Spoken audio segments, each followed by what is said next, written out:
Today we're going to talk about why branding is important. So branding isn't just part of your business, it's part of your entire day. From the moment that you wake up, you are surrounded by it. So your alarm's going to go off, so straight away, is that an iPhone, is that an Android, is it a proper alarm clock, what pyjamas are you wearing, are you M&S Cotton, are you Vintage Bargain Hunter, what shampoo brand do you use, toothpaste, deodorant, soap. All these say something about you or about the person in your house who buys them, about their values, their purpose, their needs.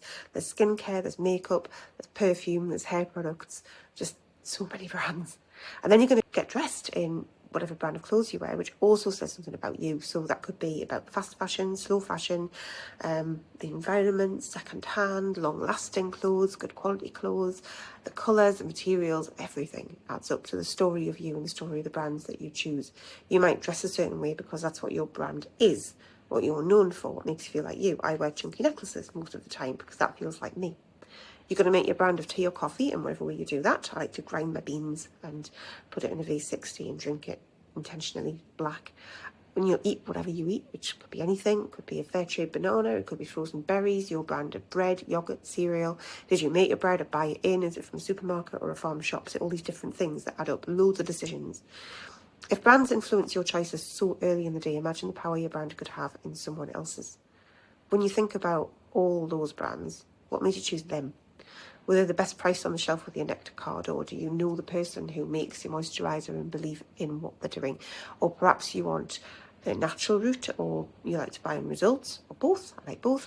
Perhaps you chose your yogurt because it stood out on the shelf, or your cereal because they made you laugh on Instagram. Maybe those trousers you like are made with no waste, or maybe you love that your top's on trend and didn't cost you very much.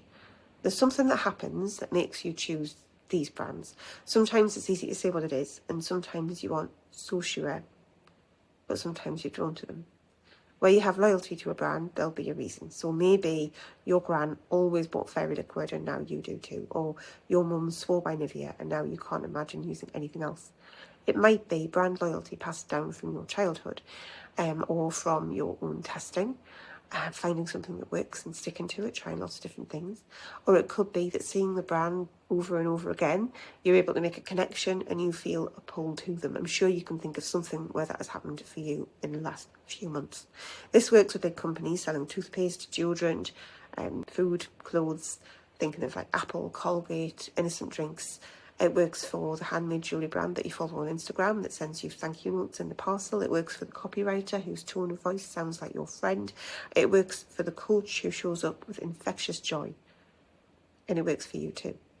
It's because you associate those brands with your lifestyle or a part of you, and there's meaning and resonance and impact. And then each carefully curated moment is planted a seed, and that's going to grow. Over time, you're going to feel more connection and more resonance and more desire to give that brand a try.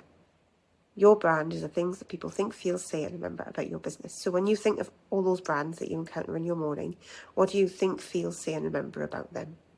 Perhaps you've seen messaging around their values and it's shaped how you think about them. Maybe you don't remember the words, but you remember the feeling. You may even have had a conversation about it with someone who's recommended them, or scored the comments on their posts, or binged Trustpilot reviews, and this makes you feel a certain way about brand. Branding is important because it helps those decisions along. It means that each interaction with the brand is another drop into your mind that says, this interests me, this is my kind of brand, these are my kind of people, this is something I want to be associated with. And it's about becoming the preferred option, which is something that you become. You can't just be it, you have to become it. So it's about creating connection, building relationships, and showing up for your people, your beliefs, your purpose. Branding makes you stand out in a world where there is just so much information. So if your brand can distract someone from all of that for just long enough that they discover something about you, then you're doing a great job. And do that enough times and your brand is memorable.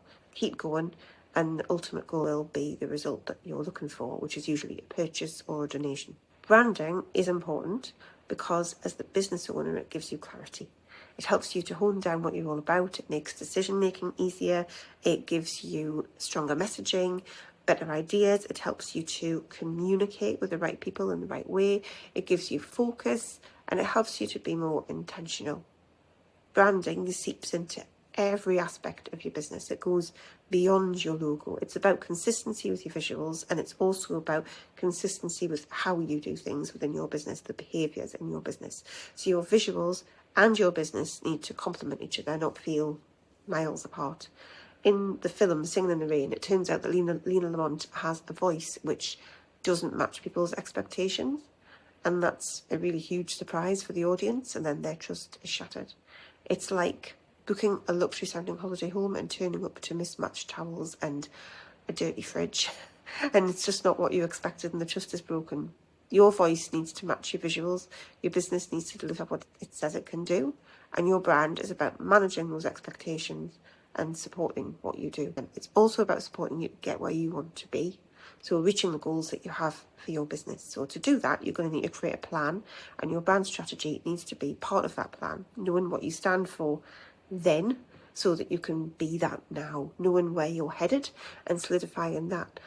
It means that when you need to make changes, you can be more flexible and reinvent things in some way. You can do that and maintain a strong brand, provided that the vision is the same. So when people say branding, you're not just thinking about colours and logos, you're thinking about the future, you're thinking about meaning, you're thinking about messaging, you're thinking about memory, because that's what people connect with.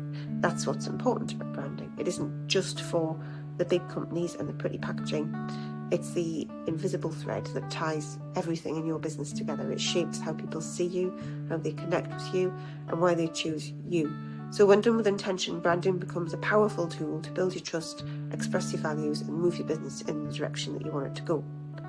Start noticing which brands you're drawn to today, maybe from the ones you used this morning, and ask yourself why. That's the power you want your own brand to hold.